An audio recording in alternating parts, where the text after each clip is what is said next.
Global Conservation Corps presents the Rhino Man podcast. I'm John Jerko, your host, and one of the directors of Rhino Man the movie.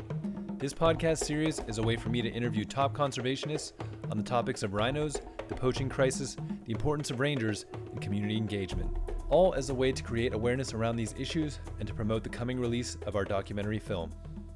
In this episode, I'm talking with my good friend Anton Mzimba. Anton has been a field ranger in South Africa for over 24 years, and he's currently the head of security for the Timbavati Private Nature Reserve. In 2016, he won Best Field Ranger at the Rhino Conservation Awards. Anton also serves as a technical advisor for the Global Conservation Corps.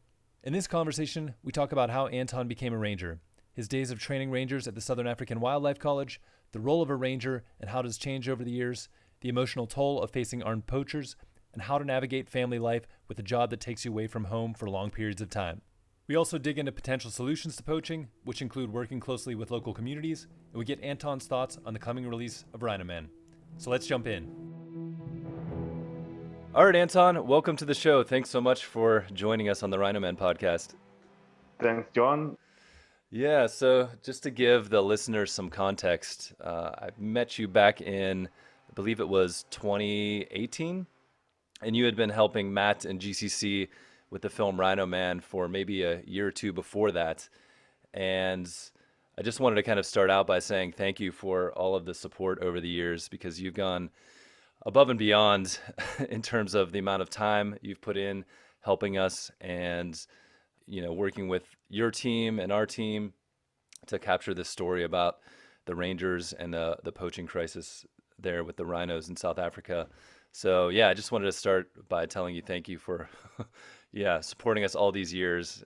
You know, you didn't have to, but somehow you kind of believed in the project in some way and have helped so much to make this thing become a reality. Thanks, John. Yes, indeed, we have come a long way up to so far, and I believe we have made some progress up until today, and I'm hoping going forward we are going to, in the end, get it done and dusted. Yeah, thank you. And I kind of want to go into some of your experience with helping us on Rhino Man and what that was like from your perspective, and also what it's like to be a ranger and some of the changes you've seen over the year and your thoughts on solutions for a lot of these issues. But before we even jump into that, can you give us a little bit of update from where you're at the Timbavati, and maybe even for people that haven't listened to some of the other podcasts we've done with you, with Bob and Voices of Nature, give an intro of who you are, what your job is at Timbavati, and what the current state of things are there. Thanks, John. Yeah. Hello, everyone. My name is Anton Mzimba. I'm working for Timbavati Private Nature Reserve in the security department. I'm the HOD of the department. Yeah, I've been in this field for 24 years now, and I've witnessed the, transition from, game meat poachers to rhino poachers. So it actually basically something like poachers who were killing animals for subsistence, as subsistence poaching, where they wanted just game meat. And that game meat was going to be sold in the community, and some meat was going to be kept by the poachers, and the other meat was going to be sold and get some money and buy some meal and make it like having something to eat at the end of the day. So from there, there was rhino poaching that came in, and rhino poaching sounded it like it replaced the game meat poachers. But we have just seen in recent years that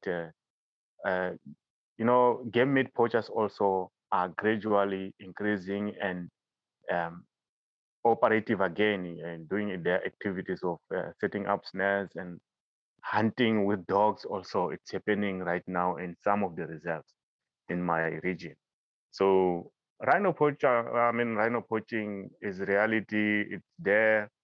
I think, yeah, day before yesterday there was a carcass somewhere, and then on the 14th we have another carcass within the reserve, Timbavati. That is my update right now. So yes, rhino poaching is there, and it brings lots of things together that it's challenges, so many challenges around rhino poaching. I think we'll dive more into the rhino poaching a little bit later, but just since we're on the topic of updates, what have you seen in terms of changes since COVID has started? I know when it first happened and there were all the lockdowns, it seemed like poaching went way down, but is it on the rise again? Does it feel like it's as bad as it was at the height of the crisis back in 2014? Are we still making progress? Kind of what's the current situation from your perspective and what you're hearing from other reserves?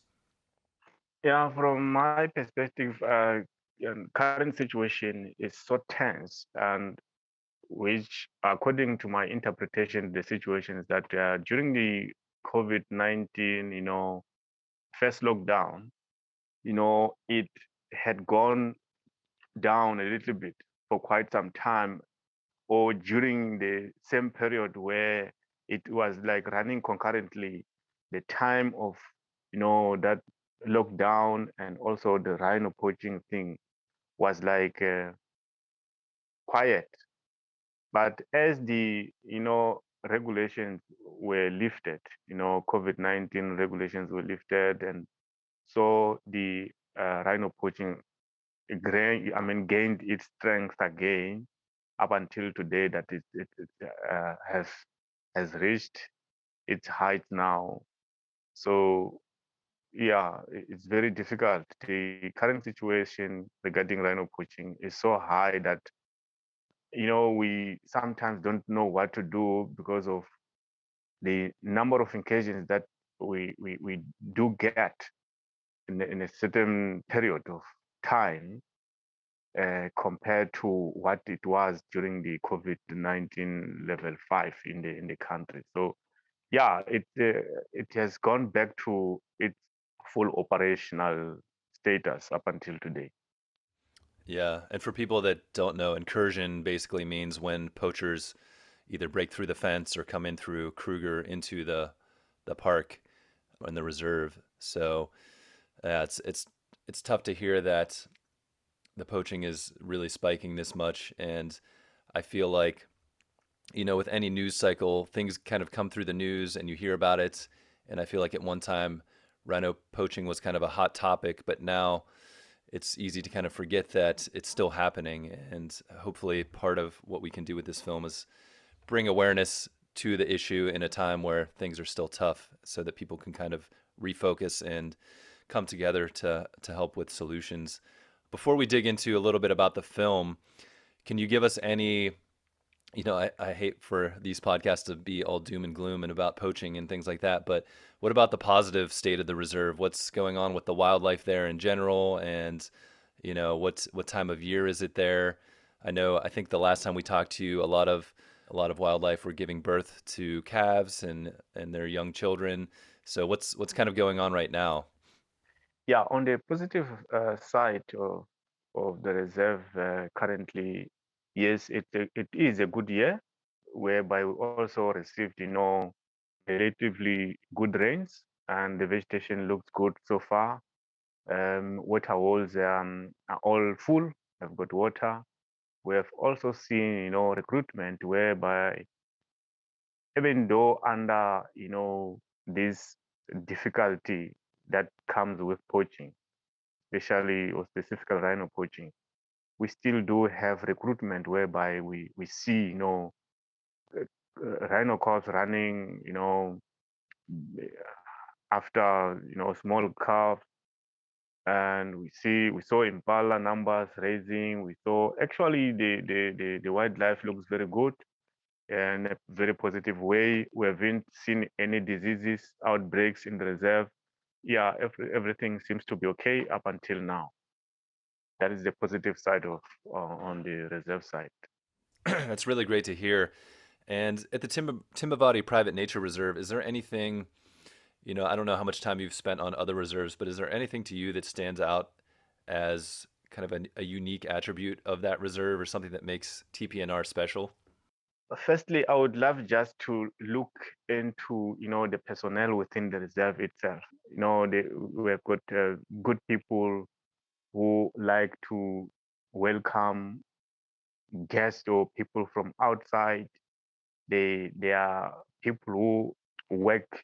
You know, teamwork is a reality on the reserve. Wherever you go within the reserve, you see that people are very friendly, and yeah, and this makes this reserve a very good reserve. So the layout of the landscape itself, the vegetation that the reserve has, the rivers that flow within the reserve, and so many things, the projects that we have, like we have got elephants alive that are operating within the APNR areas. We have got ground hornbill, projects within the reserve, and many more other projects that are flourishing in within the reserve. So this is something that makes this reserve a unique reserve. And also, if you look at the healthy of the wildlife, it makes it even more unique than other places. Yeah, and from the time I've spent there, it's just, yeah, you guys have done such a great job at keeping a great team. And, we've experienced working with your team a lot with this film project, and just so much good leadership and morale within the different groups that are working there. And yes, such a beautiful landscape and so much wildlife. It's been really special to be able to spend so much time at TPNR. So, talking about Rhino Man, I think Matt came to you and knew you before I got involved with the film. But from your perspective, going back to when you first started working with Matt and the GCC team on Rhino Man, what did you think about the project, or in your mind, what did you think was happening, and why did you decide to help collaborate and give so much access to your life and to what work you guys are doing at TPNR? Thanks, John. Yeah, actually, it was not difficult for me to join GCC, especially the approach from Matt's side. For me, it was like not something new. Like he was touching the subject, actually covered my experience. It covered my field of operation. So I felt like very comfortable in joining GCC. And also, I felt that there was a need for us to make more awareness to, to the world out at large, that we have to make an impact when it comes to wildlife or fauna and flora conservation. We have to do more than what we do or we currently at now. So I felt like it was I took it in a very positive way, that yes, I'm willing to join and I'm willing to work and walk extra into this thing of JCC and all those things, and Rhino Man. So up until today, I'm still full with that energy to go extra mile and give my best before I hang my boots and go on retirement or something happens to me. I want to make more impact than what I did up until today. So for me, it was very good, and I didn't make mistake by choosing to join GCC and Rhino Man.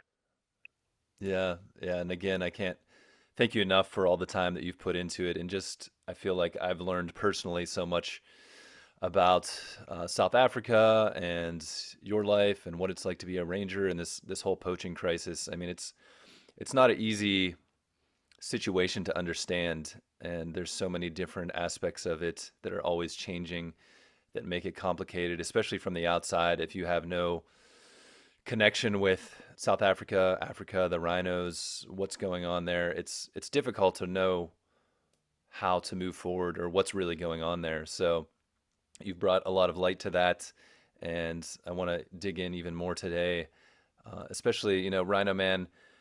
For me, when I got involved, it was really about trying to figure out a way to tell the human side of the story and what people go through, and that's why I was really attracted to your story, which we had already done some shooting for, and was already in kind of the original version of the film, but telling your perspective of life as a ranger. And it's there's the ranger side of it and the poaching side and what you have to deal with in terms of that, but also just the human side of your passion for wildlife and making a difference, and also just being a family man on top of that. So I'd love to kind of move into more of that side of it, and kind of ask you some questions about what how did you become a ranger. Maybe we could start with what was it like growing up in Africa for you as a kid, and maybe go into how some things have changed and maybe some of the things that you miss from when you were a kid, and also some of the things that are positives that have changed since you were young. I don't know if you could dive into that a little bit. I just grew up like any African child, whereby you don't have access to many things. Like in my time, it was difficult for me as a child to get that privilege to travel, to go out and explore the world. It was like growing in a same area where you grow up with your friends and all those things. So we didn't have much object, or I don't know, resources to use as children, like today's children have. Like they've got lots of things that they can use to play.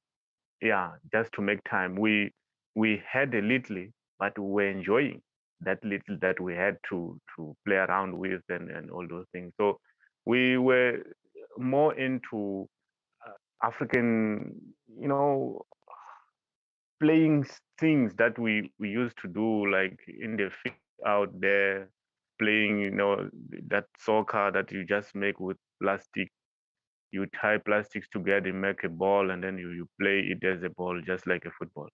So that's how I grew up. But as time went past, I felt that passion of becoming a soldier. I used to see soldiers, in uniform, proud in their uniform, carrying their rifle, the way they were marching or drilling. It was very exciting to me, to the extent that I said, one day when I grow up, I want to be a soldier. So that's where I started, having that dream of becoming a soldier one day, until I had that privilege to join the Rangers in 1998 at Timbavati. So I didn't regret, because I think the amount or the uniqueness of the job of being a soldier and being a field ranger is a different field, but in the end, they are all almost at the same level of importance. Conservation is very important, but also to protect the country is also important if I was a soldier. So I'm not regretting anything. I still find myself in the right position of being a field ranger. How did you bring in that aspect of conservation as well? Because I feel like, you say you had this desire to become a soldier as a kid, but just getting to know you over the years and spending a lot of time driving around the reserve and chatting with you, I could tell you have a real passion for nature as well. And you you can name all the bird calls and the trees, and you have a very strong understanding of what's actually happening in nature around you. So where did that spark come from, and how did that kind of develop into the other side of being a ranger, which is the conservation side? Yes, the passion, I would say, might start at the early age, because even where I grew up, it was not in town, it was in very remote areas, in the wilderness areas, where you go fetch water in the rivers, not like in the water tap or something like that. So I grew up around wildlife where I never thought that they were being protected like we do today. So I thought they just occur naturally, that they are not threatened in any way. But as I grew up, I realized that wildlife was being threatened to extinction due to the human activities. killing wildlife, deforestation, and many other things that we as human we are doing to destroy the planet. So I started having that in mind, and I felt the importance of me joining conservation in that purposely to make a difference by saying no to fauna and flora destruction or crime. So I wanted to make a difference, like let us use our natural resources wisely because one day they are going to go into extinction. So let us to do something to stop that extinction. And I know we've covered a lot of your story of becoming a ranger in some of these other podcasts, and we do in the film as well. But one thing that we don't talk about in the film is your experience with the selection process. And we follow 41 candidates with Ruben at the Wildlife College, but you went through a selection process, I think that, happened before Ruben was even teaching at the Wildlife College. So maybe go a little bit into detail of how you got the opportunity to become a ranger and what that selection process was like and how it differs from the selection process today. Yes, thanks, John. Yeah, when we started the selection course, I remember it was the 3rd of February 1998 when it was a very warm day, very, very warm day. I think we ran about 10 kilometers, if not mistaken. I haven't gone back to check exactly how many kilometers we did run from the starting point back to the main base or headquarters in the Shimanuman. So it was very, very tough because we were not allowed to walk. We had to run that distance non-stop until you reach point B. We started our selection process with about 108 candidates, 108 candidates, at about 400 to 500 meters before the B. I was told by other instructors that were helping, us along the journey of running. So they shouted at me that I was number 5. So I had to put much more uh, effort to get to the point so that I become number 1 or something like yeah. Then I was so happy because when I reached the gate, the gate actually was the cutting point. So I reached the gate, I was number 5, meaning that behind me, I was leaving 103 people because we were 108.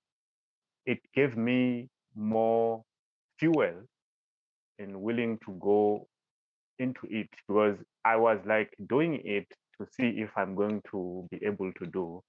So, but when I realized that being number 5 for me, it was a big thing. And from there, I gained more strength to go forward. Did you know that you had that kind of physical strength and capability? Were you playing a lot of soccer, football? It seems like you were kind of surprised by how good of a runner you were. Yes, at my childhood, I was a good runner, but it was not an organized thing. It was like a hit and run. If we had conflicts with other group of young boys, it was going to be like hit and run very fast that you have to make sure that they don't catch you. So I was so fast at that time. So, but after some time, as time went past, and I realized that poverty was like, yeah, at its best at home. I had to go out and look for employment. And I never had that opportunity again to run around and see how fit I was, when it comes to running until that day arrived to me. And along the way, I felt lots of surprises on my body. What I felt very cold, at the back, just below my neck. It was very cold, and all my arms were very cold. But I later realized that the problem is that I ran for long distance, having my arms folded, like going forward, pointing forward, not like pulling them back and forward just like that. So I was holding them more towards the front. So, but when I realized that something was not right, I started stretching my arms while I was running until I got back to normal. Yeah, so it was like having myself, something like I never thought I'm going to make it. Looking at the job that time I was doing, I was not a bricklayer, but I was a bricklayer assistant, whereby you mix mortar, you feed the bricklayer with bricks. So that was my main job during that time. So I never had that opportunity again to find myself where I will just run and check how fit I was by that time. And then going into selection, what was that experience like, and compared to what you experienced as a trainer later on? Because we can get into that as well, how you helped train it with Ruben and Martin. But what was your selection process like? Yeah, my selection process was very tough because the my instructors always told me or told us that what we were doing or what they were doing to us, they were preparing us to a coming war that was going to focus on animals. So my trainer, Mr. Brian Harris and Mr. Ruben Rico, they always used to tell us that they were preparing us in such a way that whenever we're going to find ourselves in an armed contact, we have to survive and come back home to feed our families. So they were calling the training as a paramilitary training that it was halfway to become a soldier, a full qualified soldier. So they were making it more difficult so that we are at the highest level of training. They used to tell us that you guys are going to face armed contact with well-trained ex-soldiers and ex-police and all those kind of things.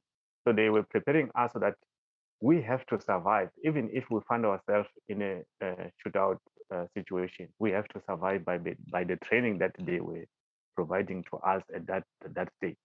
So it was very very tough because out of 108, only 24 people passed the training.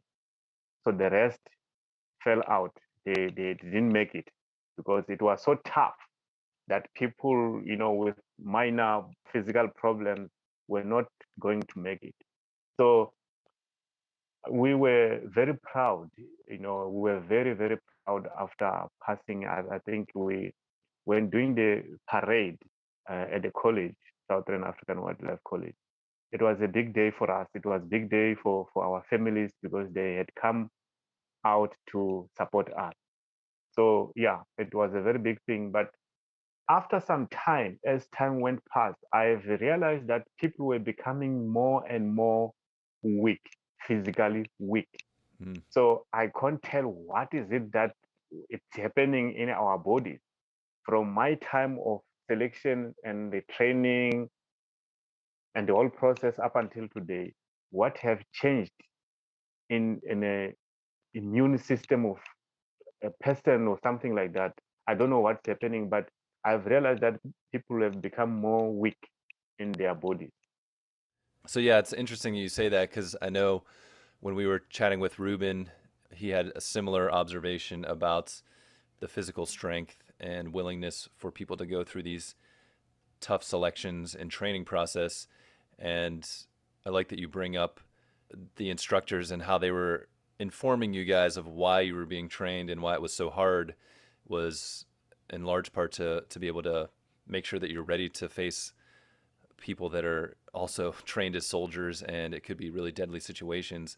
Because I think some people see the selection process as, maybe it's too brutal, maybe it's too hard on the people that are going through, and that could be debated. But if you are facing these types of situations, you need to be physically and mentally prepared for them. Otherwise, you're putting your life at risk, and your teammates' lives at risk as well. So, and kind of a point of clarification. I don't know if I knew this exactly, but when you went through that, you did that run to qualify for the selection, but did you do your full selection at the Wildlife College with Ruben, or was it at Timbavati? Thanks, John. The full selection course was done at Shimaniman, Timbavati. Then thereafter, we went to the Southern African Wildlife College for basic training. Got you. And that was your first experience with Ruben, right? When you went to the wildlife college. Actually, we started with him before he could actually go to the college. Mm. We used what happened is that he had moved, I don't know from where, but he had moved to very close to Shimanmane headquarters or Timbavati headquarters. So he was living on a farm very close to the headquarters. So we were doing shooting practice with him. But my very first day when I met him, he looked scary because I don't know if there's a polite way of saying this, but because he used to have this long beard and his name was Dikok, and I mean his surname was Dikok. So I felt like, yeah, today I've met a very difficult man to work with here, and yeah. But as time went past on, I realized that no, he was a good man, and yeah, he had the experience of whatever he was doing. He had a military background. He was, a senior in army and all those things. So I became not friend, but I felt comfortable working with him going forward.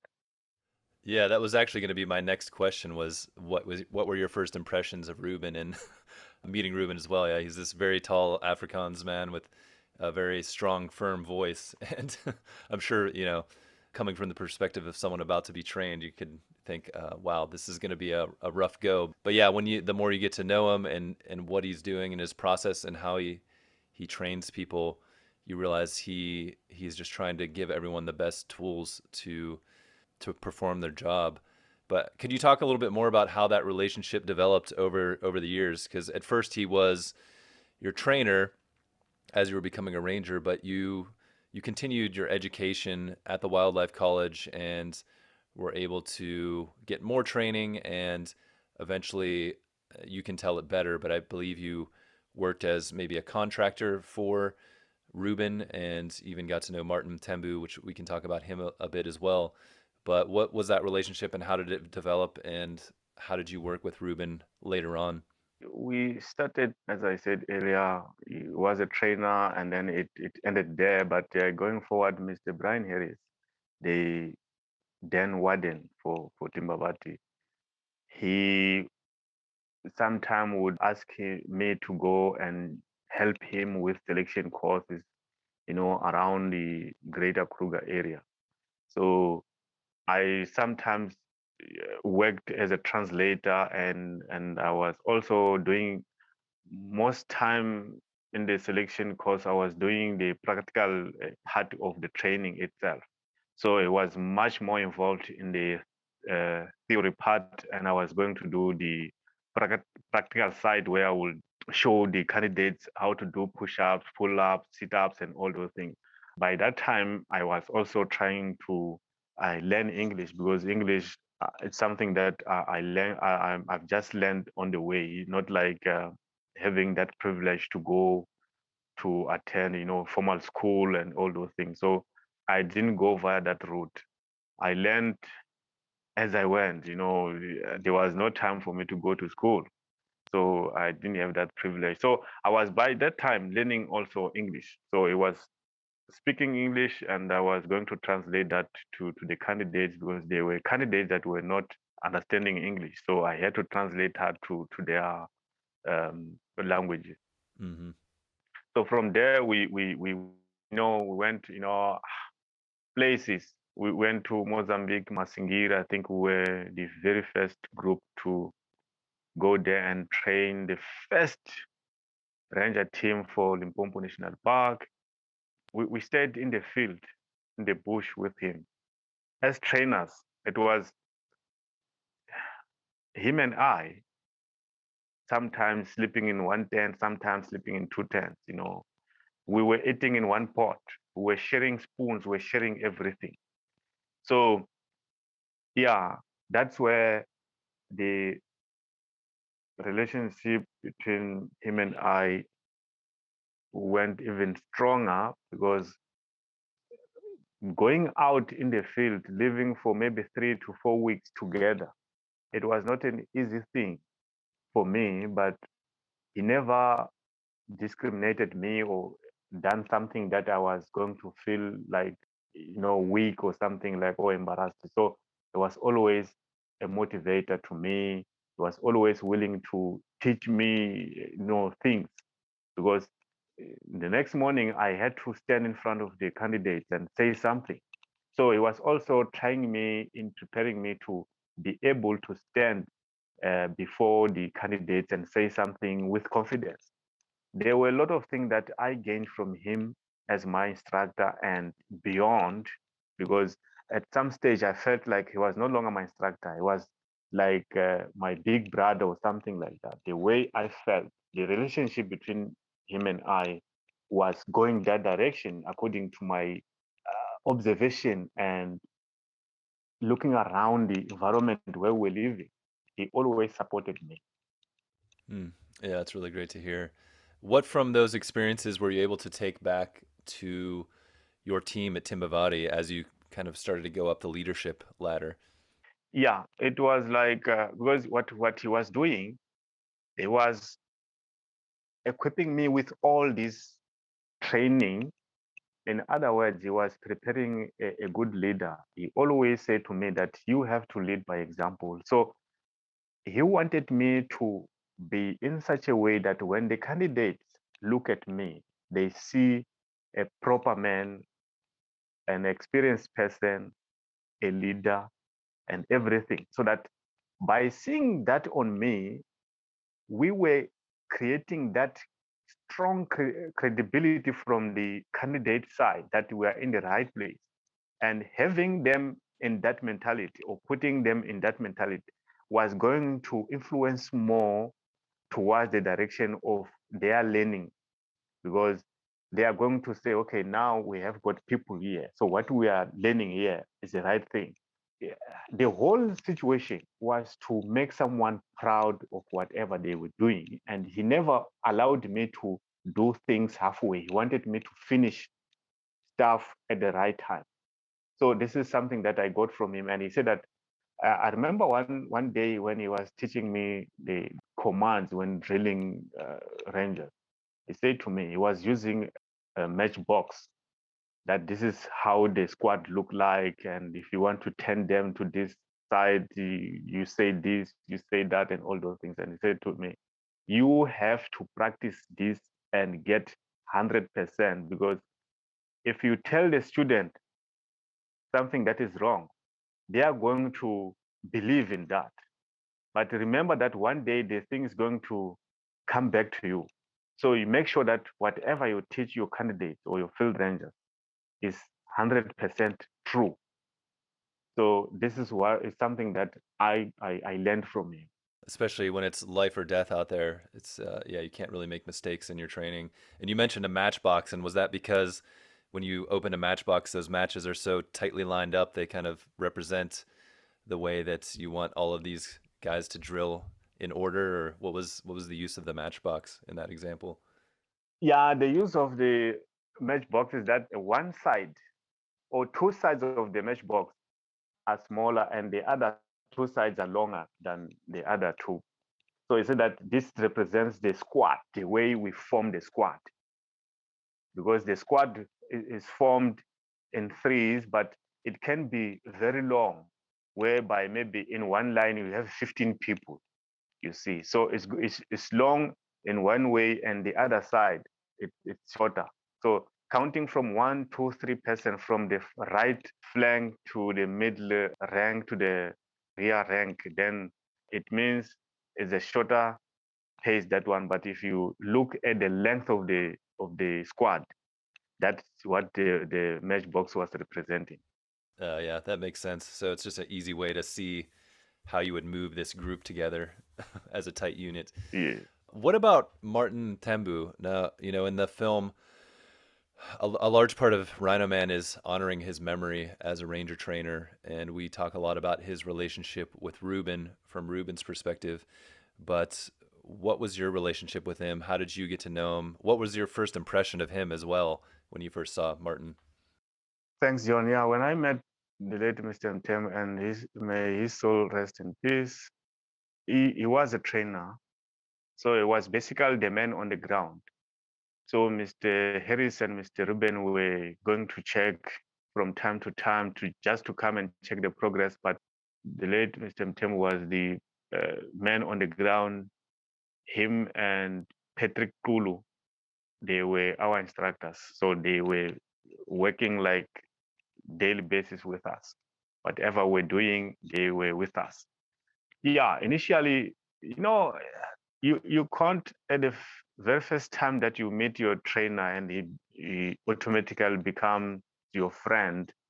He's going to remain an instructor until such time you realize that no, he's not just an instructor, but is also my colleague. Then you have that sense of confidence to share things that you might have to share with him. And sometimes you may feel like not well, but because the instructors have that, I don't know how I can call it, but that seniority that they are instructors, we have to respect them.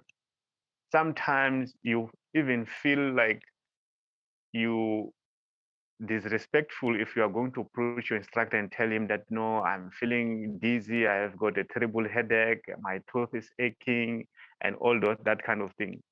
But as time goes on, you gain that confidence. The way they treat us, we learn it from there that they treat us fairly and firmly. But again, there are times that they want to bring us closer, not just like trainees, but just like human beings. They want us to be closer to them. So they were having lots of colors that you would not understand. Sometimes they are going to be very harsh on us. Sometimes they're going to be very good on us. So you have to flow with the river, just like that. And what do you think, or what did you think when you first met Martin? What type of person was he? Was it similar to your experience with Ruben? Did you think, oh, this is going to be a tough guy, or what was that experience like when you first met him? He was not just like Mr. De Kock, but you know that title of being instructor was making it a little bit difficult to approach him. He was so firm that you would say, this man is not the right one. He is very harsh and all those things. But in the end, he was so talented that the theory part, he, he was bringing us together, like in the same page, and seeing him as an instructor and a good instructor, because whatever he was doing on the theory part, it was like a teaching at the same time, like a coaching, and also just acting as a mentor. We felt that gap, that yes, he was trying to close the gap that sometimes when we're doing physical stuff, he had to be harsh on us. But when it comes to theory, then he tried to make the impact that he did on the other side of the practical side to make it less intense or something like that, that we shouldn't feel like he was harassing us or something like that. But the physical part wants him to act like he acted so that we can get stuff done properly. Because if he acts very weak, then we are not going to do it. So he had to be quite harsher so that yes, we can grab whatever he's telling us. So on theory part, it was like soft, sometimes harsh, and soft, sometimes harsh. But all these techniques were his so that he could get us to the right step. Is there anything that you took away from your time being instructed by Martin or working with him that really sticks with you that you've maybe used throughout the years in your role as a ranger and a leader? Yes, I took something, but there are things, just a small thing that never goes out of my mind. I always think about it whenever I go out there. After being my instructor and all those things, Then again, there was that friendship that developed. So I felt so comfortable working with him because at some stage I joined him as instructor as well. So we were training rangers. That's where I fully understood his part of life, the way he was, because by then we're friends and colleagues at the same time, because now we're all instructors. There's so many things that he taught me. But there's one thing that whenever I go out and I drive, I think about this thing every day, especially when you drive in the community land where there is people out there. He said to me, I think one day we're traveling from the Southern African Wildlife College to Bushbuck Ridge, and there was a man standing next to the road as he was waiting for a taxi or so. Then he reduced the speed and he told me, when you drive, never think that people standing next to the road are seeing you coming with a vehicle. They treat them as they are not seeing you, because one day you will be surprised.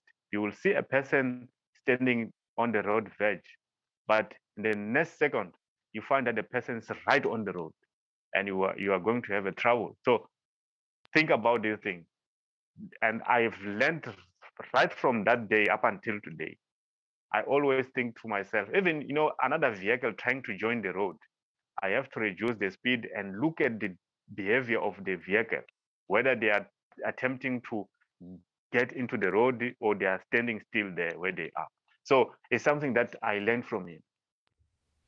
Yeah, I feel like that's really good life advice because probably one of the most dangerous places that we go as humans these days is the road. And especially now everyone has a cell phone and nobody's paying attention to anything that's going on out there. So Yeah. that's a good one to have stuck in your mind. Uh, how about just trying to dive into a little bit more for people that don't understand what the role of a ranger is? I think you get a little sense of it from talking about the type of training and the selection process that you go through, but it seems like the role of a ranger encompasses such a broad range of skills, from the more of the kind of being a security police officer of the reserve, but also understanding the wildlife and nature and interacting with communities. And there's such a broad range. So I'm curious from your perspective, what is the role of a ranger? The role of a ranger, hey, we have had held workshops in Kruger Park and other places, like trying to figure out what is the role of the ranger. But every time we met in the workshops, the list went on up until people were saying like, well, the ranger is a person who looks after fauna and flora or wildlife or whatever. So many things that the ranger does. The ranger is a protector, the ranger is a conservationist, the ranger is a mentor, the ranger is yeah, so many things that the rangers do. Because if you are a ranger, every time you go out in the field, you make sure that you get the information and you take it back, you report it back to the headquarters for the management to make future decisions. You collect evidence regarding wildlife crimes. You collect data with regards to vegetation and water availability and all those things. So many things that the rangers do out in the field.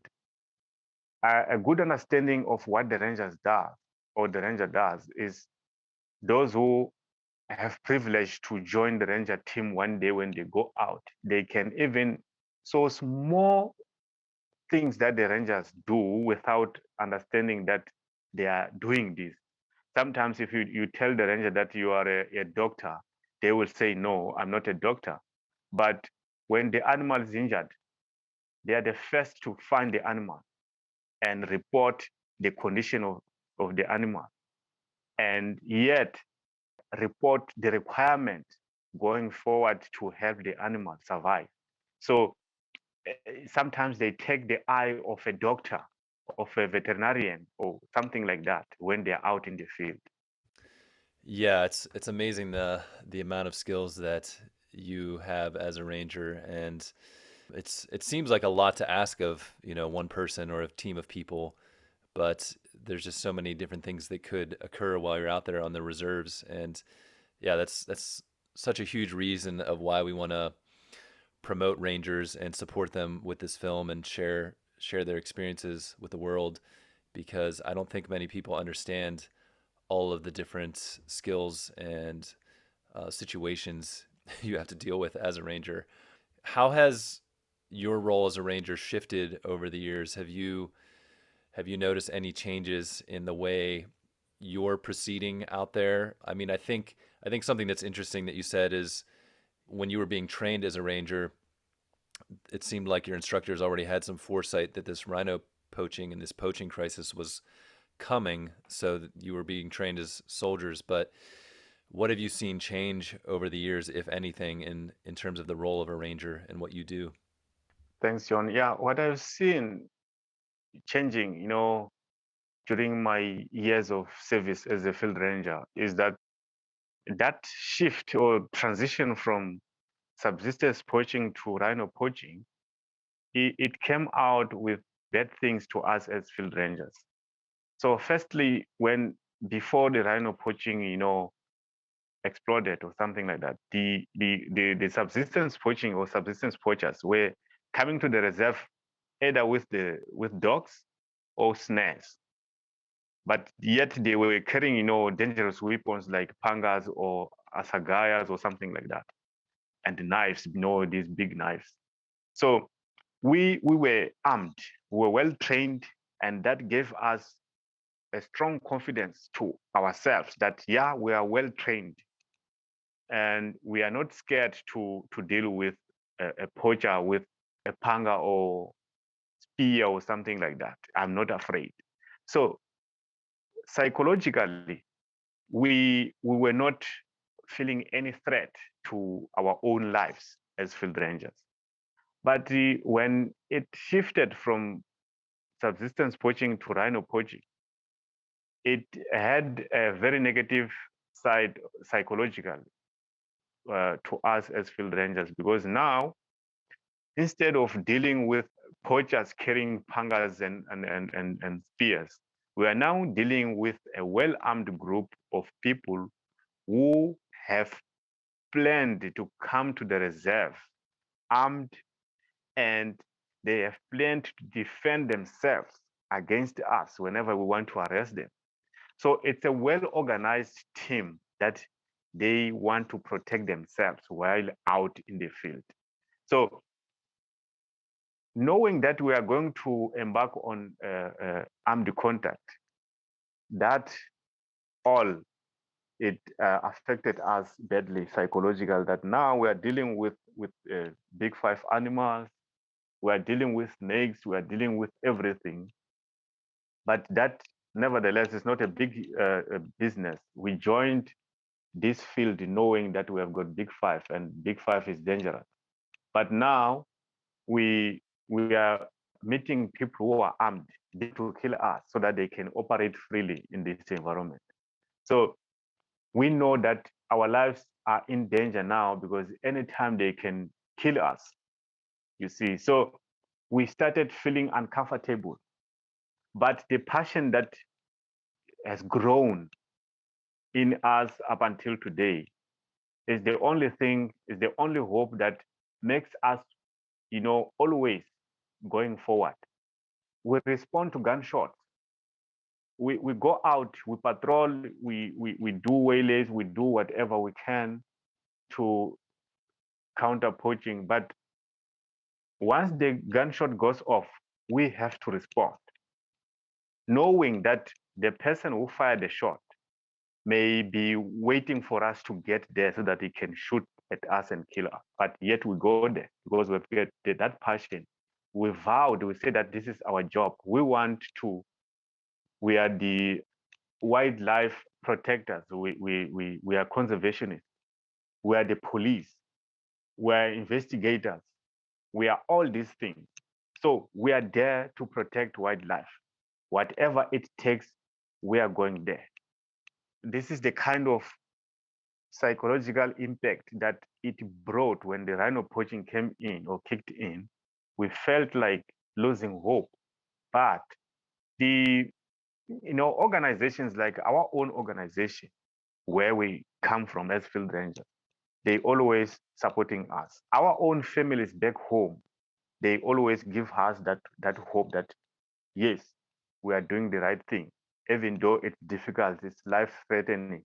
But yes, we are doing the right thing, which is not only for us as individuals, and it's not only for the reserve as a reserve, but this is for the whole world. So we are not just doing it for the sake of one person or a group of people, but we are doing this for the whole world. So this is that part that keeps us going forward, knowing that anything can happen to our lives. Yeah, that's pretty powerful. And for you, what does it mean to get support from people outside of South Africa even? You're saying you're doing this for the world, but I'm not even talking about financial support or anything like that, but just knowing that people are rooting for you and care about what you're doing. What effect does that have when you hear from other countries that people are supporting you? We are not actually willing to get full support. That is our uh, aim or goal, to have the whole world supporting us. But it's not practicable, because even within our home villages where we come from as field rangers, we have got 2 to 3 groups that are there. The group one will see us field rangers as a threat to their lives once, because they come to poach here and we are arrested. So they are not comfortable, because we are giving trouble to their loved ones whenever they come to the reserve to poach. So that group hates us a lot. They don't want to see us. They don't want to hear about us.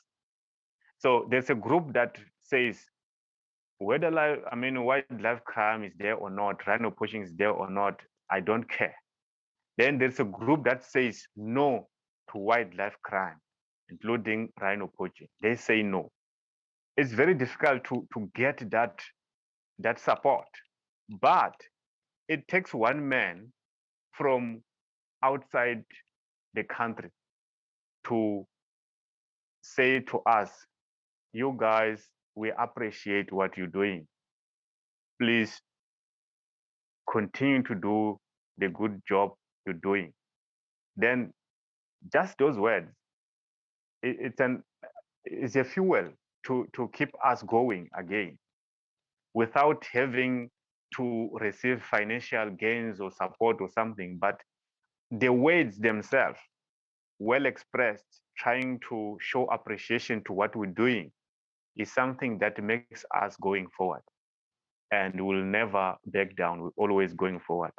So this is the kind that we want from behind the scenes, from the rest of the world, that we want to hear from them, telling us that, guys, we are not physical with you wherever you are, but you must know that we have your back. We support what you're doing. That's the kind of support that we need. But not ruling out the financial support if there's any, because you know we use resources here. We use diesel, we use vehicles, we use bikes, we use ammunition, we use rifles. So so many things that we may need support on. But in the end, psychologically, we want to hear these sweet words from anyone who has those words to tell us. Yeah, absolutely. And yeah, definitely don't want to play down the fact that those resources are needed, the financial and gear and training.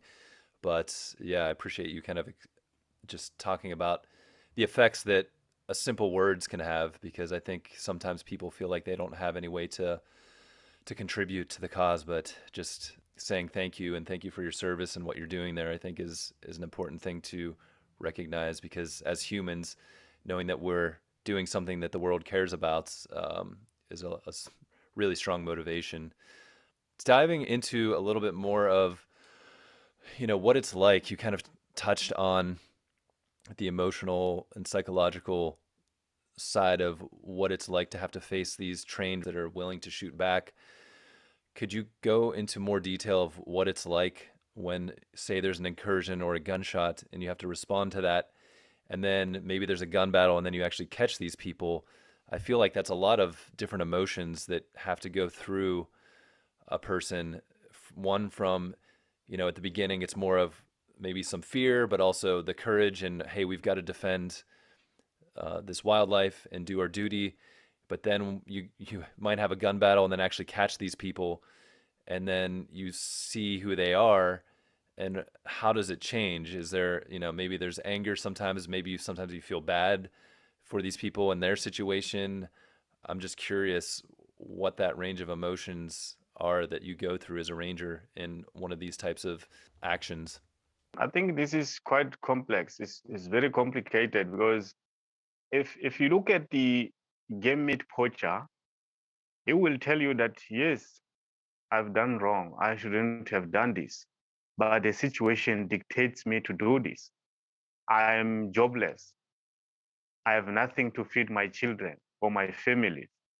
So I have to do this so that I can survive. My family and I, we want to survive. At one stage, we arrested a game meat poacher with an impala carcass. So he said to me, I halve it.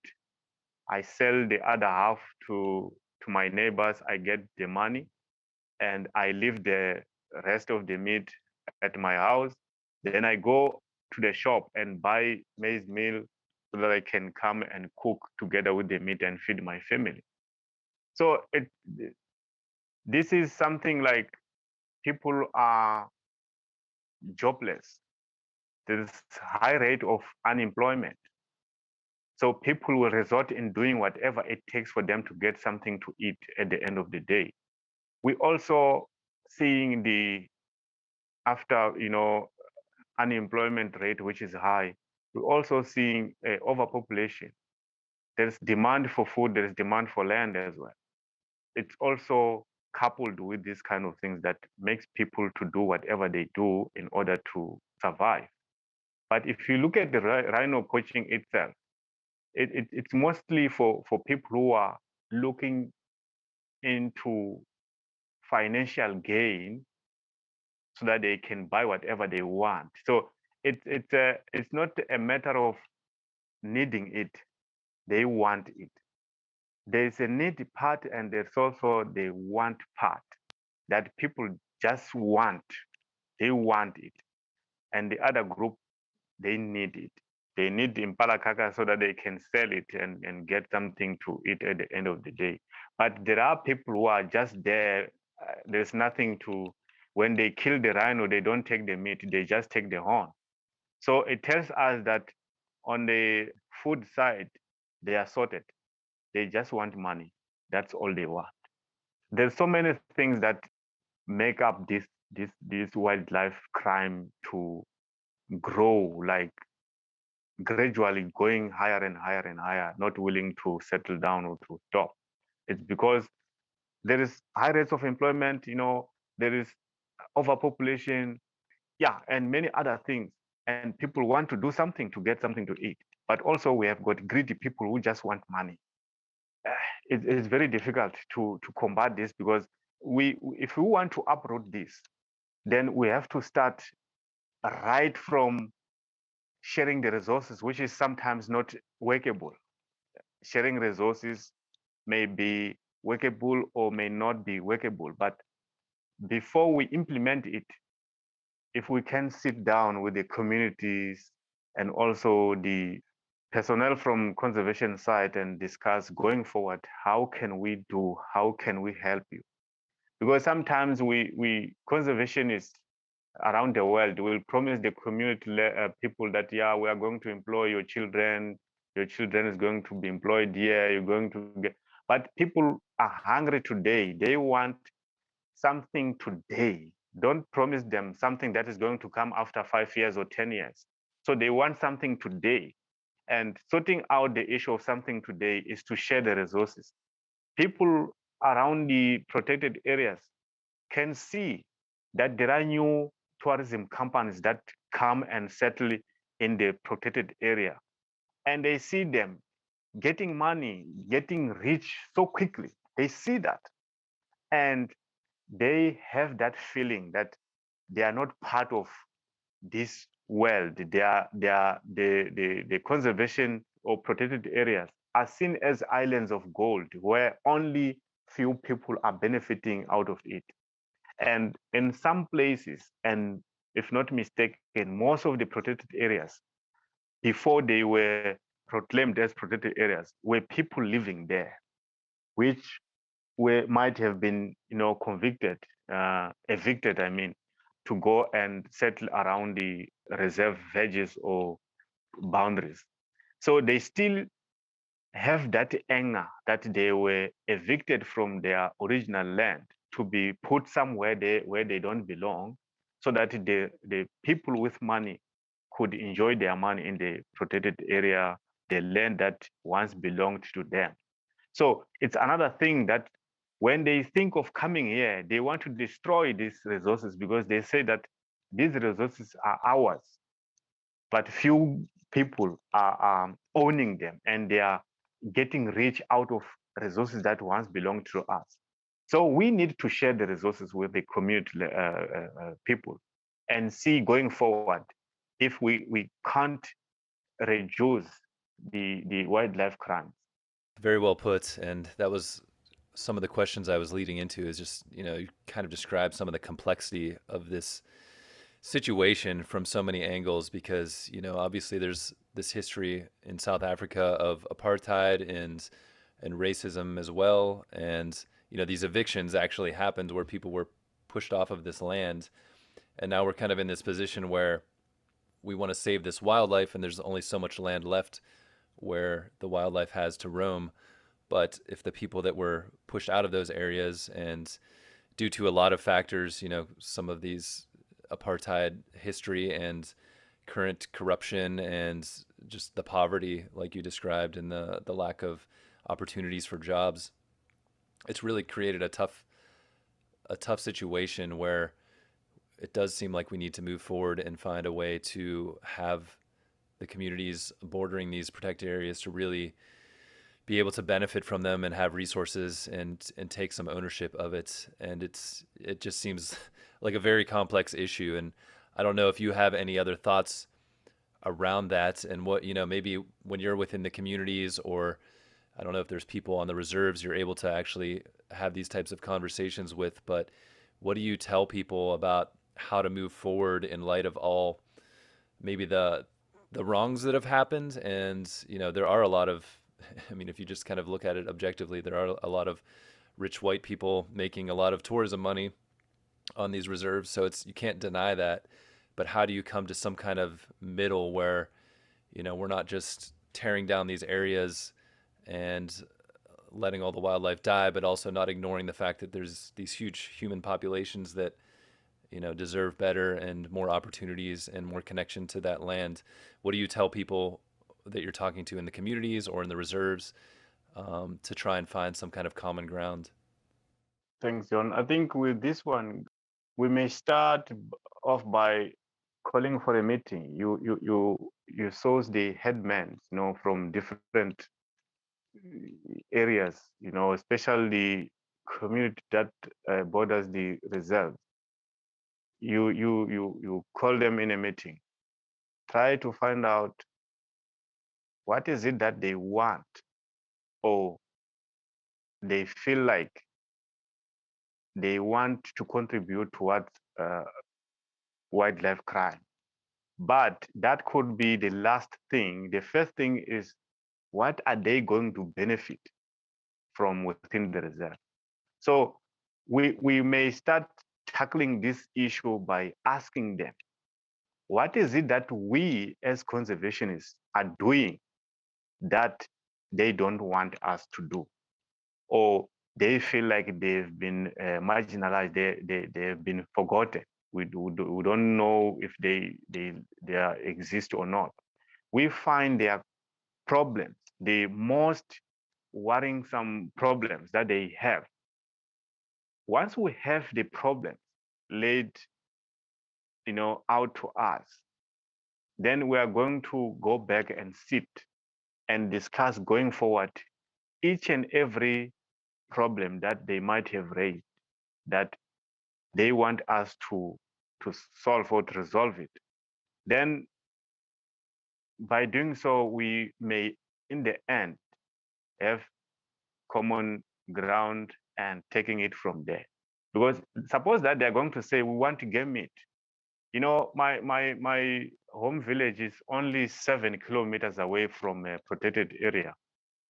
But it's very difficult for villagers to see an animal, to see a game meat. Let me just elaborate a little bit on game meat. People are sick and tired of fish and chicken. They want game meat, but there is nowhere around my area where people buy game meat. There are so many laws that govern the movement of game meat out of the reserve, and all those things. So why they do people? Because some people are seated at their homes. They even see animals inside the reserve. They see an impala, they see a zebra, they see a buffalo, but they never experienced or tested an impala meat. But they are living with the animals right here. But there's no way they can buy impala meat legally. So what poachers do, they want to fill that gap by the laws that exist that govern the game meat movement. These laws are creating a gray area, a gap where poachers are now filling, the game meat poachers. They are filling that gap because they feel like, okay, now that there's no anywhere where we can buy, game meat, let us go and source some meat from the reserve and sell it to the villagers. The villagers are benefiting because they are testing a meat that they will never test if it was not for the poachers. So we want to close this gap. We want to do something to do away with whatever is happening now. But we can't without sitting down with the villagers and talk to them and say, okay, guys, we are seeing this as a problem. How can we solve it? Then they are going to come out with the problem, and then we tackled it from there. That is my opinion around this issue of having community members to have that ownership of the land, that ownership of the resources, and the sharing of the resources, and all those things. I think if we can start by sitting down, having meetings with them, I think that could help us going forward. Yeah, absolutely. Definitely sounds like the best, excuse me, first step.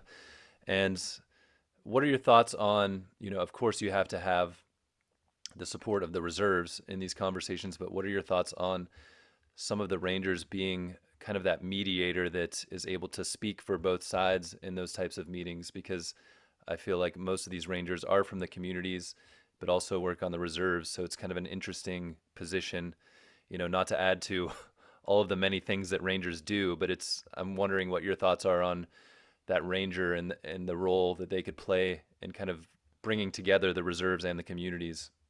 Yes, that could help also having people who are speakers for the reserve and for the community.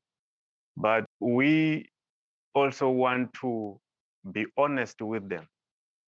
If we feel like in those problems that they might have laid, suppose that they say that, yeah, the eviction was not fair, but we it was done and dusted, but it was not done in the right way. So going forward, we want you guys to share the resources with us.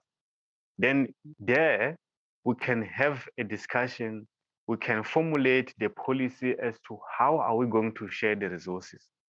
And thereafter, we come up with the issue of having poachers coming into the protected areas and killing animals and all those things. Then the community is going to help us. They are going to say, we are going to help you with finding whoever comes to the reserve. So now we as conservationists and community, we are fighting for the common goal now. We want to stop poaching or wildlife crime. So we want a buy-in from the community, and we have to swallow our pride and say to them, yes, what was done in the past was wrong. So now we are working towards rectifying all the mistakes that were done in the past and move forward. By doing so, we can get that buy-in from the community members. Yeah, that makes sense. And along with all of this work of bringing the communities in and involving them more, which sounds like the right step forward, what do you say in terms of why you think it's important to save these protected areas? Maybe some people think, well, it's not worth it. All of these wrongs have been done. The resources are nice, but really what we want is the land and to be able to do whatever we want with it. But why is it important in your mind, kind of regardless of all of the past wrongs, why is it important to continue to protect them and try to keep these species alive? Thanks, John. I think the importance of the protected areas is that they look after the wildlife, fauna, and flora, of which directly or indirectly we survive because they are there.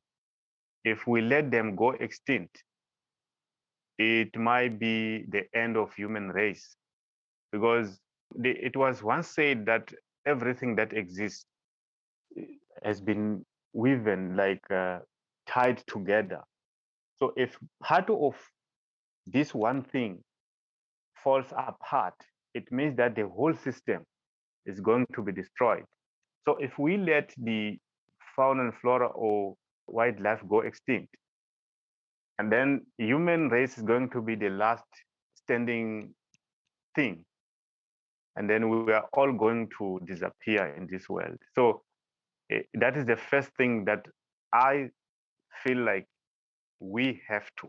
It's a must if we want to survive. If we want to die, let us destroy the protected areas. We will be the last thing to go extinct as well. Secondly, is that economical, it makes people live better lives because it creates employment.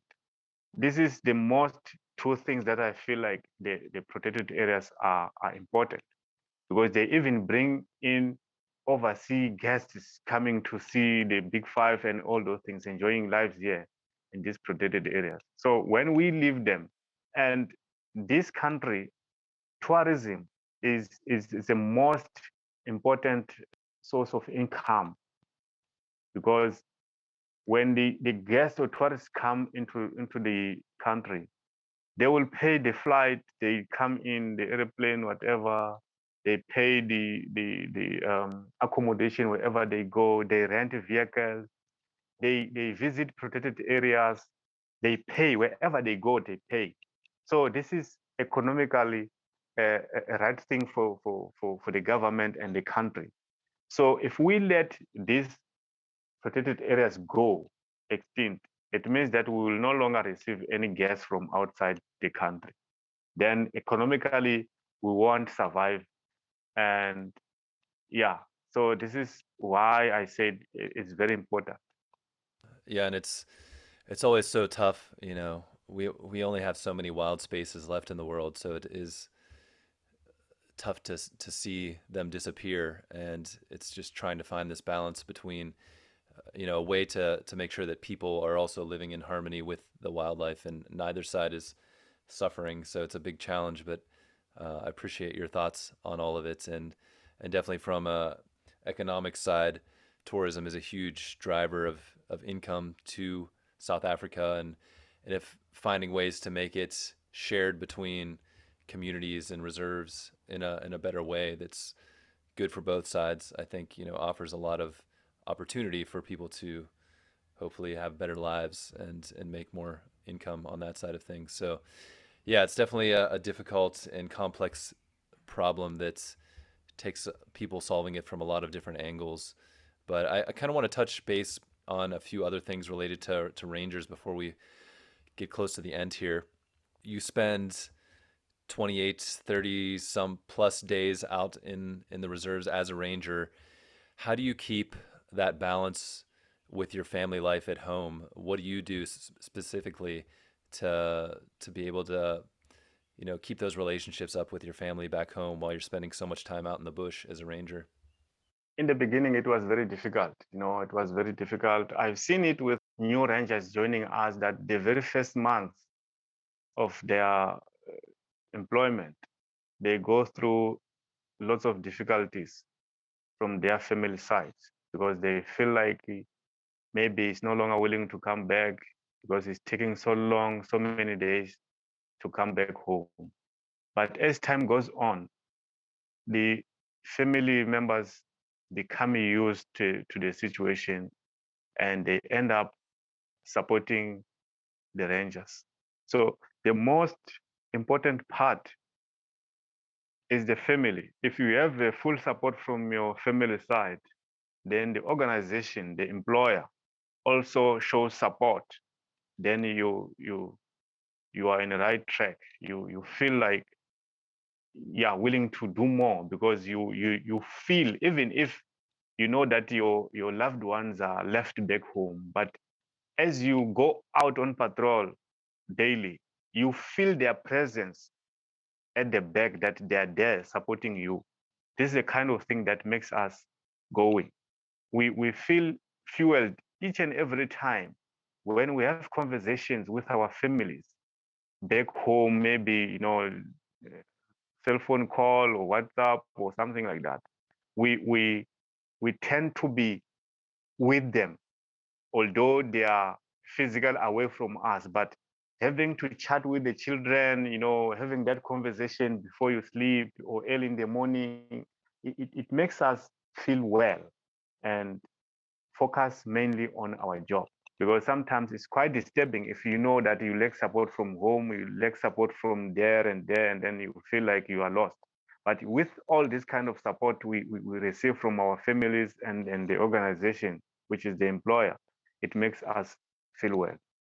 Do you remember some of those early conversations you had with your family when you first became a ranger and were staying away? How did you navigate those conversations, and was the support there from the beginning, or did you have to have tough conversations of, I'm going to be out here for this long, but I'm going to be back and we're going to work through this? I'm just curious what your process was like early on as a ranger.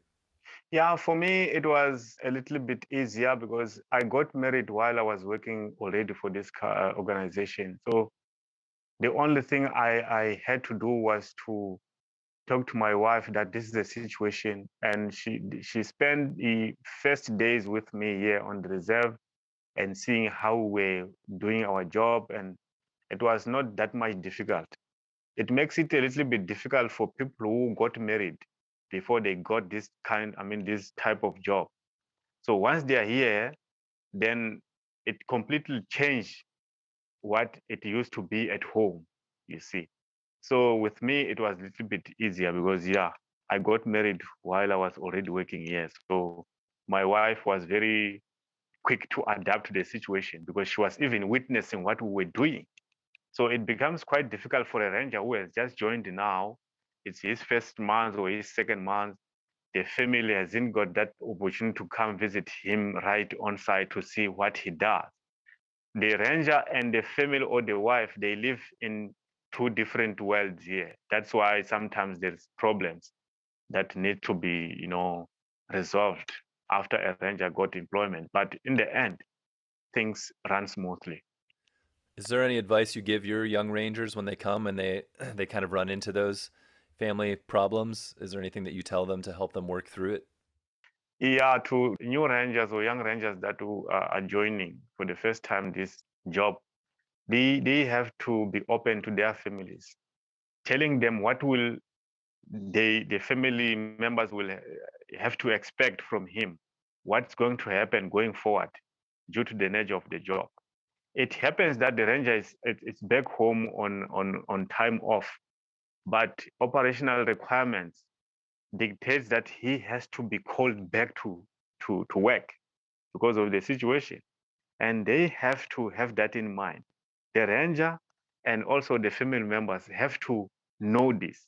They have to know about this, that it happens. And at times that this is going to happen, they have to be already familiarized with the situation so that it doesn't cause more problem. It's something that they will be briefed before it happened. That's what I can suggest to younger rangers or new rangers joining us or joining this industry.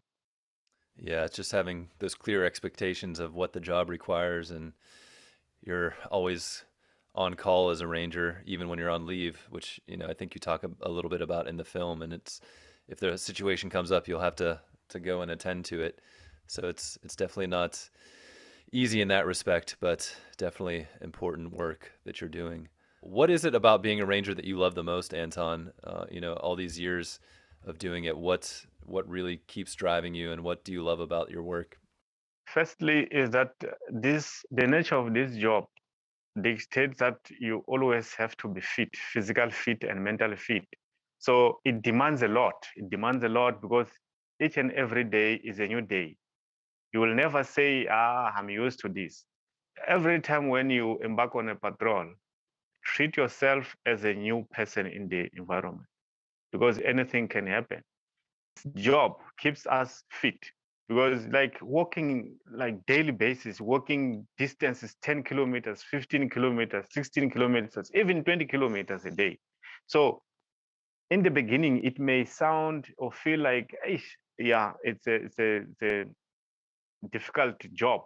But as time goes on, you feel like, yeah, you always fit. This is something that I felt that is good. The good part of this job is that you always fit, and it keeps us clean. Discipline is there, and so many other things that keeps us going as like knowing that in the end, yeah, there's something that I'm getting, like salary wise to feed your family. I won't rule out that situation. That is also something that it's a motivation because you know that in the end of the month you get something. The child that was crying for sweets or crying for bread, now you're going to be able to buy the things for your children. So it's also a good thing of this job because in the end, not like I'm not saying that the other jobs are not paying. So if you are employed, then you are entitled to salary. Then you must be happy. So I'm also happy being a ranger that at the end of the month I get something for my family, and also the environment where we live in and work. It is so clean, according to me. It's so clean that I feel special because here in this environment there is no that much pollution. There is no that sounds like vehicles like in town. That noise. This is a very quiet environment, so it's good for our mind. It's good for it gives us ample time to think properly because you're not disturbed. It's a quiet environment. You're enjoying, seeing wildlife, good scenery, seeing, rivers flowing, with this landscape and all those things. So this is what I like the most in doing this job. Yeah, I was going to ask you about what your feelings were for the bush, but you kind of explained it right there. And I think that's another aspect of why these wild spaces are so important to preserve, is because it can be such a healing experience for people to come and get away and be there away from all of the noise of the cities. So yeah, I appreciate you sharing that as well. And do you have any other inspirations or people that have been mentors for you in your life? Whether that's, who's kind of your biggest inspiration, would you say? Whether that's your trainers or someone from your family or someone, else that you've kind of looked up to over the years, who's inspired you? My father, when I started looking for employment, he never recommended me to go out to look for employment in the mines. He wanted me to work for Kruger National Park. He always said to me, you must get employment in Kruger National Park, not anywhere else, but in Kruger National Park. The reason being that he had worked many years ago, he had worked in Kruger National Park. So he wanted me to work there. His desire was fulfilled because in the end, this is not Kruger National Park, but Kruger National Park and this environment are serving the same common goal. So there's no difference. Only the names that differ, but in the end, what Kruger Park does and what Timbavati does is just the same thing. My father and my trainers and my trainer and mentor, Mr. Brian Harris, and thereafter, so many other people that came into making me and growing me until I become something what I am today. So it's due to all these other people, but and of course my family also, like that support, like yeah, you did get a good job and congratulations and all those things. So yeah, all these things forms part of what I became in the end. Yeah, that's really great. And why specifically did your father say, try to get a job in Kruger versus the mines? Was it because of the type of work and how he thought how that would affect you as an employee of one of those places or your career? What was his reasoning behind suggesting that? I think that suggestion came in 1996, if not mistaken. Yeah, it was 1996 when my father said to me, "You must work for Kruger National Park." So I owe to ask him that question. I've never asked him what was the reason behind that I should get employment in Kruger National Park. I haven't asked him that, but yeah, the only thing I could do was to take instruction from my father and see if I would do it. So, and when I was working for Timbavati, there were job offers from the Kruger Park side that they wanted me to join them and all those things. But because I was already working here, I said, no, I respect that, but I can't move from my current position. That's why I'm still here today.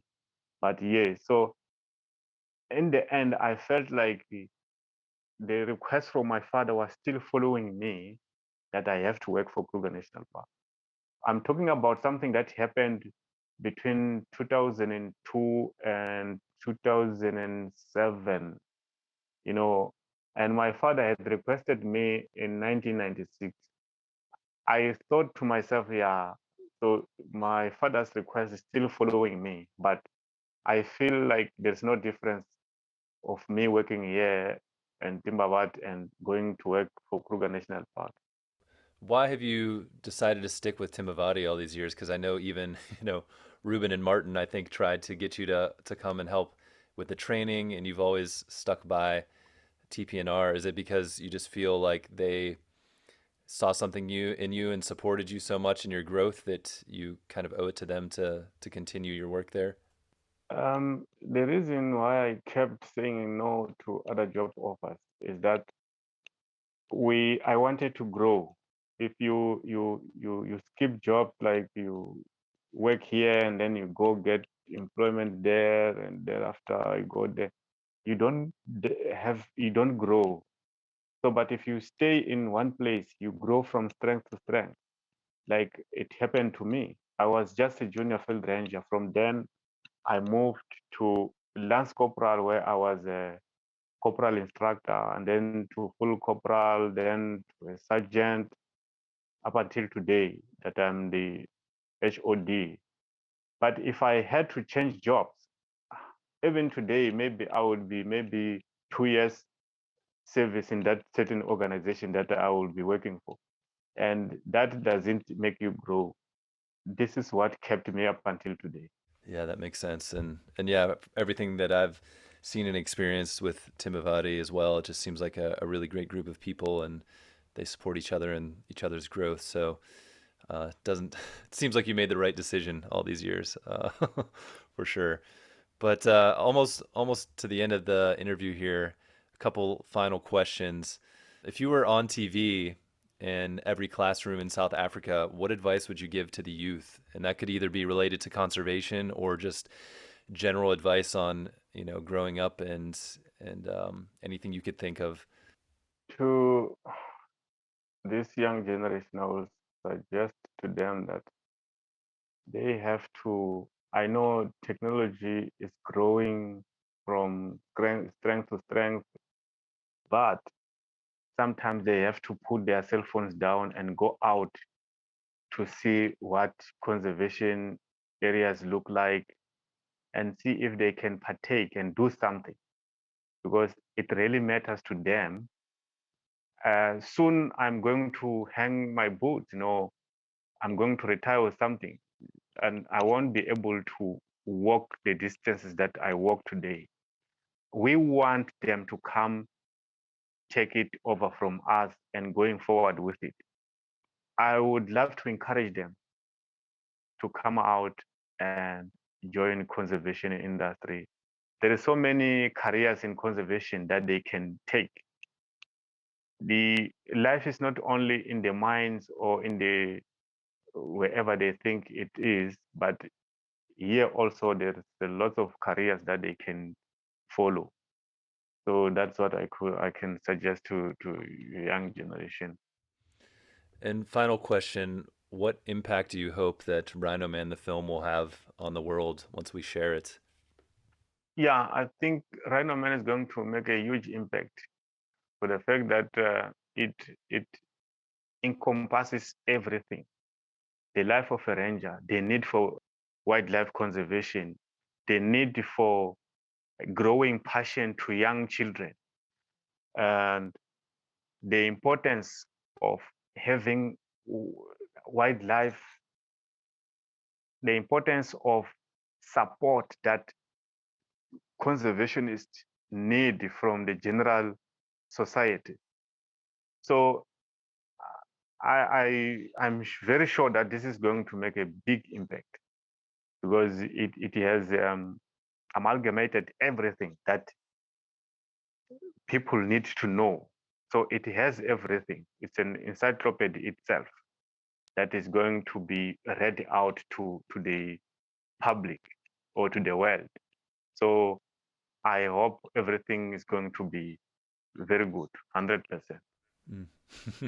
Appreciate that, Anton. Yeah, we hope we can have some real impact with this and share your story as well and what it's like to be a ranger and what you do what you do. So thank you again for everything that you've done to help us along this process and for sharing all of your thoughts and experiences on this podcast episode. Is there any final things that you would like to say to the audience before we leave?